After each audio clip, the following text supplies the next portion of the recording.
The situation in West Asia appears to be calm for now, but the war of words between Iran and the United States has once again intensified, raising concerns about renewed tensions in the region. Now, to discuss more on this, we've been joined by Amrit Lagoon. He is former Indian ambassador. Sir, Ambassador, a very warm welcome to the broadcast. Now, to begin with, how do you see the situation in West Asia?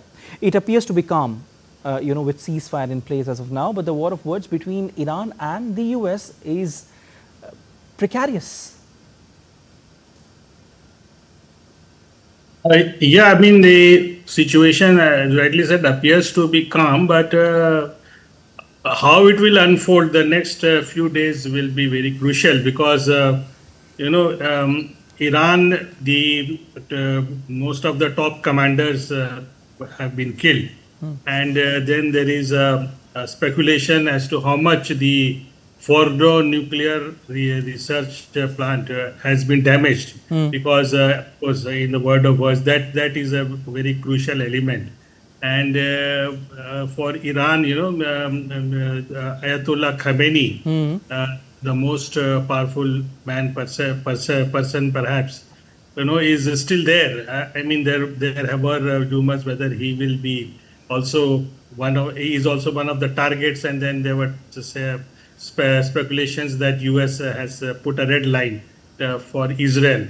Naturally, see there is who has going the upper hand or not is a debatable question, but definitely Iran has suffered heavy damage. Means their air force during the 12-day or 13-day conflict was nowhere to be seen. The Iranian air force was totally absent. It was totally Israelis who were playing the truant. Of course, Israel has also suffered damage, but proportionately, when we see the size of Iran and Israel, Iran is supposed to be 80 times larger than Israel in terms of area. Also, population-wise, it is 10 times larger in area. So proportionately, Iran has suffered a lot. So its credibility as a leader in the Middle East or in the Gulf region is at big stake.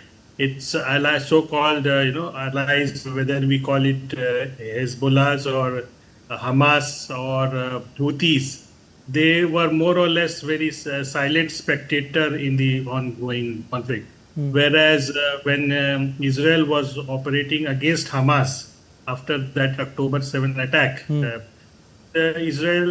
Iran did send some missiles into Israel, but most of them were thwarted because of their iron dome.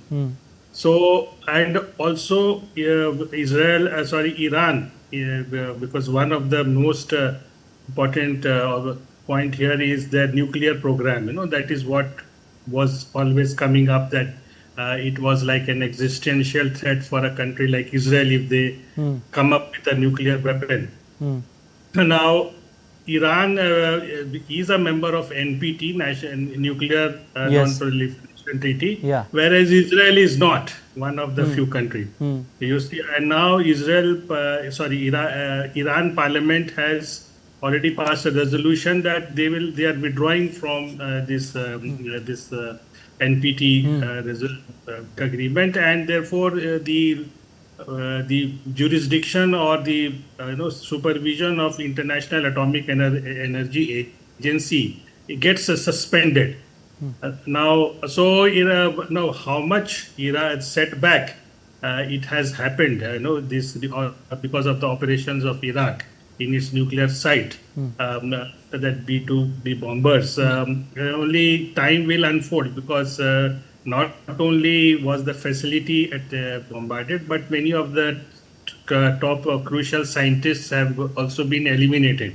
So Iran's nuclear program definitely has suffered a setback. How much, that only time will tell. So then there is an internal issue in Iran, because since 1979 it has been under the Ayatollah. So the Ayatollah Khamenei is the second one after Ayatollah Ruhollah Khomeini, who founded the Islamic Republic in 1979. So there is a generation of Iranians who have only seen the rule of Ayatollahs. They do not have the memory of what happened during the Shah's time, who was overthrown in 1979. And because of various multiple factors, including sanction, which Iran has been enduring for such a long time. So they have gone back economically. When the revolution happened in 1979, the GDP of Iran and Saudi Arabia were equal, more or less, and both are big major oil producers in the Middle East. But now the Iran's GDP is only 30 to 35% of Saudi Arabia. So that is having results on the ground where there is a big resentment among the general populace because most of the whatever resources were coming were going for the armed build-up and other things, or there was wastage or going to proxies. So there is a big resentment. So naturally, Iran has to, especially the current regime, has to put up a brave face. They cannot sound defeatist, in this whole scenario. They have to sound that they have had the upper hand. Whether they had or not, that's a different issue. And therefore, this rhetoric will keep on going on. And more or less, the other factor to be noted when this 12 or 13-day operation between Israel and Iran was going on, none of the Gulf countries very strongly, came up in any statement. Of course, they were not happy what was going on, but you would expect much stronger support. So Iran, in a way, we can say, is like a wounded tiger. I can use the word. So therefore, this word of rhetoric will commence, and then we have to remember that there is a BRICS summit coming up in Brazil, where our Prime Minister will be going, and Iran had joined BRICS, after that 2023 summit in Johannesburg. So I'm sure this will be also one of the subjects of discussion. Means at least Iran would try to rake up this issue. So the what will be unfolding will be very crucial, and Iran takes a confrontationist stand. Or if they try to do more mischief, then we'll have to see, because right now their capacity definitely has reduced for another round of armed conflict, like that. Yes. Ambassador, I want to ask you two things. You mentioned Iran right now as a wounded tiger. Number one, I want to ask you that you also mentioned that next few days are crucial. Do you think that there will be a retaliation from Iran? Number one. Number two, do you think that Iran will continue its uranium enrichment program? Because some reports had said in the past that they had moved 400 kilograms of uranium. Correct. Yes. Yeah, no, definitely. I mean, Iran, though they have backed out from NPT, the other move which they had taken was, that Strait of Hormuz, which is one side is completely dominated by Iran.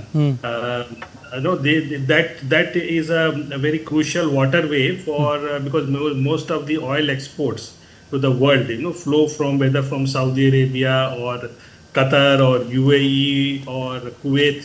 They use this waterway, including, of course, Iran also. But Iran can have other options. Iraq, they flow through the Strait of Hormuz.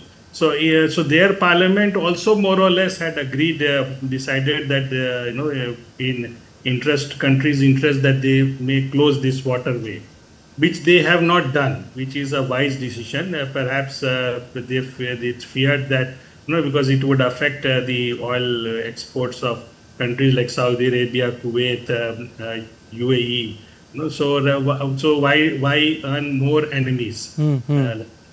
So Iran's nuclear program, as if we go back, since 2003, when